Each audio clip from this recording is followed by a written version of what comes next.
Hello guys, in today's video I will be showing you how to fix Twitch Studio Black Screen problem. So the answer is easy. Just go to the settings, then scroll down to the apps section, and then go to the search and search Twitch, and then go to the storage, and here you will find this clear cache option. Click on it.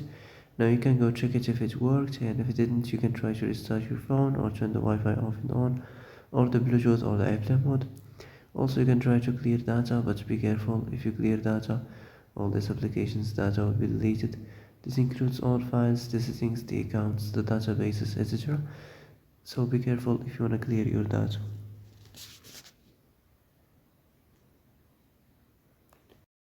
And that's it for today's video. I hope this is the answer you've been looking for.